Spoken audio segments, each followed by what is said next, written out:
देखना क्या यार, देखो पाकिस्तान वालों को समझ में आ रहा होगा कि इंडिया क्या चीज़ है और बिना मतलब में उनसे हम क्यों भीड़ रहे हैं। पाकिस्तान को मुझे ये समझ में नहीं आ रहा है कि वो जब जानता है कि हम उसके सामने कुछ नहीं है, हमारा कोई चारा नहीं चलने वाला, छोड़ रहा है, ड्रोन्स अपने भेज रहा है, तो अब मुझे समझ में नहीं आ रहा कि पाकिस्तान क्या तो उसकी बुद्धि खराब है या पता नहीं क्या समझ रहा है। उसके सामने बिल्कुल नहीं टिक पाएगा वो, पर फिर भी कर रहा है इसको, या तो बदतमीजी समझे क्या कहें। भारत अब इसको टॉलरेट कर रहा है लेकिन बहुत ज़्यादा देर तक नहीं करेगा। इंडिया जो है कि लगातार उनके ड्रोन को इधर भारत में आने से रोक रही है, उनको हवा में ही ख़त्म कर दे रही है और इंडिया भी बैकफायर नहीं कर रहा है। शुक्र की बात तो ये है पाकिस्तान के लिए, लेकिन अगर करेगा तो फिर बड़ा दिक्कत हो जाएगा पाकिस्तान को। नमस्कार, प्रणाम, आप देख रहे हैं दिलदार से, मेरा नाम है बिट्टू दिलदार। आज हमारे साथ में एक्टर पवन चौहान जी। तो बताइए सर, इंडिया पाकिस्तान से खूब लड़ाई हो रहा है, रात को भी हुआ, तो आप किस नज़र से देखना चाहते हैं?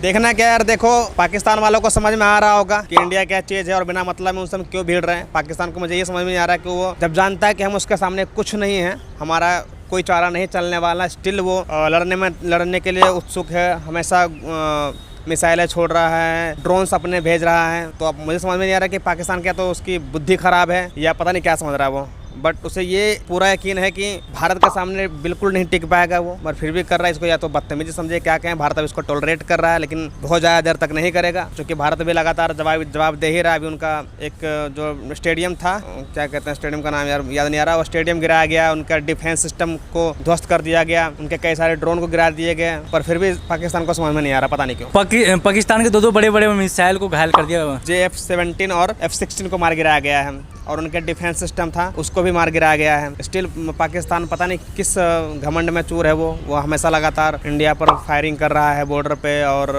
ड्रोन्स को लॉन्च कर रहा है, जबकि इंडिया जो है कि लगातार उनके ड्रोन को इधर भारत में आने से रोक रही है, उनको हवा में ही ख़त्म कर दे रही है और इंडिया भी बैकफायर नहीं कर रहा है। शुक्र की बात तो ये है पाकिस्तान के लिए, लेकिन अगर करेगा तो फिर बड़ा दिक्कत हो जाएगा पाकिस्तान को।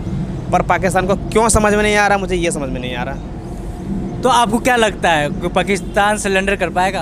कर पाएगा का मतलब ही नहीं है, उसका करना ही पड़ेगा और कर ही लेना चाहिए उसको, वहाँ के आवाम के लिए, वहाँ के लोगों के लिए। अदरवाइज वो बहुत बुरी मौत मारे जाएंगे, कुत्ते की मौत मारे जाएंगे। पाकिस्तानी को पता नहीं क्यों समझ में नहीं आ रहा है किस बात का घमंड है, और हमेशा यार उनको करना ही चाहिए, क्योंकि देखो जो है ना, आतंक से और ये वॉर से, लड़ाई से किसी को कुछ हासिल नहीं होता, दोनों देशों को नुकसान होगा, इंडिया को भी कहीं ना कहीं आर्थिक संकट पहुंचेगा और पाकिस्तान तो बेसली वो तो बहुत, उनका तो बिल्कुल अर्थव्यवस्था ही चरमरा जाएगा, नहीं खत्म हो जाएगा। पाकिस्तान को ये बिल्कुल समझने की जरूरत है कि उनकी हालत तो पहले से ही खराब है और वो अपनी चीज़ों को और ख़राब ना करें। आरजेडी के नेता तेज प्रताप यादव ने कहा है कि मेरे पास भी उड़ान लाइसेंस है, तो कहीं भारत को मौका मिलता है तो हमें भी रख ले, हम भी देश के लिए कुछ करना चाहते हैं। तो आप क्या कहोगे? अरे ये तो बकचोदी करते हैं जो नेता तेज प्रताप बोला ना, वो तो बोलने की पैसे का कल है नहीं, बिना मतलब वो दीपक हाँ बिना मतलब बकचोदी करता रहता है। बट ठीक है यार, अगर थोड़ा सा भी उसके अंदर एक भावना है कि अपने देश के लिए लड़ना है, कुछ करना है, तो अच्छी बात है, बट वो फालतू बकचोदी नहीं करे तो ज़्यादा अच्छा है, क्योंकि बिहार में ऑलरेडी बहुत सारी खामियां हैं, कमियां हैं, उनको दूर करने का प्रयास करे अगर एक अच्छा और सच्चा नेता है तो। और बाकी तेज प्रताप को ज़्यादा मैं कुछ कहूँगा नहीं,